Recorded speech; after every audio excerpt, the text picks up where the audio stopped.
siya yung nagpa-notarize on his own, wala siyang kasama. Meron ba siyang capacity to fake a signature ng isang notary public? Parang ang hirap naman for yung background niya. Parang lalabas ngayon sa next hearing ay fake yung signature nung notary public, nung nag-notarize. May ganun bang wherewithal ito si Gutesa to do that? Well, actually, sa Ronald, tama yung binanggit mo Unang-una, hindi na kailangan i-fake, di ba? Dahil kung ano naman sinabi niya dun sa Senate under oath.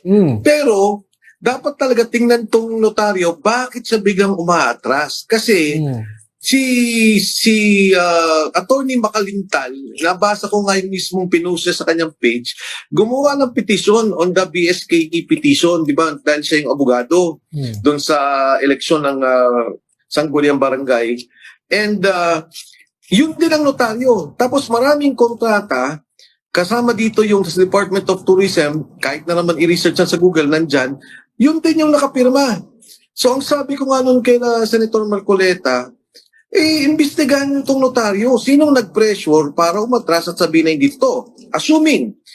Kasi ano ito yung notaryo, parang hindi umatras parang yung RTC ang nagsabi na fake yung signature. Yes. Upon consultation with NBI. Actually, hindi siya umatras. I have the ruling here. See, it was Manila RTC Judge Icasiano Sison, she's an executive judge, and who found the notarization falsified or forged. And so they are referring it to the DOJ for appropriate criminal actions. Falsification of a public document. So hindi siya umatras sa Kong? Oo. Hindi. Ako, gusto ko maimbestigahan yung notaryo. 1,000% ako. Kasi nung nalaman ko, nung first day pa lang na umatras yung notaryo, pinukuhaan ko ng picture. Sabi ko, tingnan nyo nga, ano ba yung napuntang notaryo ni Sergeant Gutesa? So nakuha namin yung mga pictures. It's an existing notary. Ano pa nga, 24/7 parang 7-Eleven tong notaryo na to. At marami siyang kontrata. Ang tingin ko, Secretary Donald, kay Ed, ang feeling ko dito, sekretarya niya siguro yung naman, like all other notarial services. Pipirmahan ng tao nila. So sinabi siguro, hindi ko pirma yan. O maaaring totoo, pero notaryo niyan. Nasa journal yan, may entry yan, at yung seal na yan, totoo lahat yan. And I welcome the investigation. Investigate ng DOJ yan, investigate ng Blue Ribbon Committee. Dahil dyan lalalim ang issue na sila mismo pine-pressure nila si Gutesa, dinidiscredit nila, at sinasabi lang fake itong ito just to prove their point.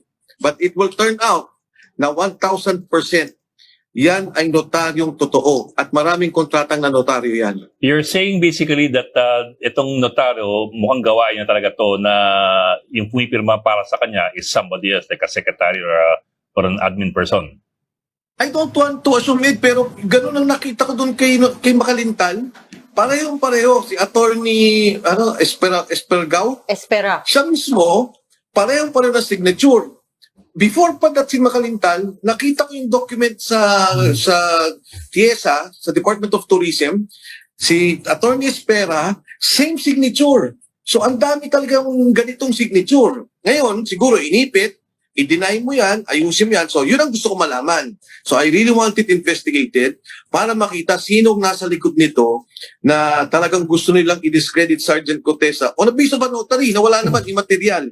Because in a way, in effect, nagsalita siya sa Senado, sinabi niya kung ano yung nakita niya, kung ano man yung ninotarize, di ba? Ano naman natin yan when you notarize, it is only to make it a public document. But what Sergeant Gutesa did, taking an oath in front of millions of Filipinos, in front of the Senate Blue Ribbon Committee, under oath. In effect, yun na yun. That is already his sworn statement.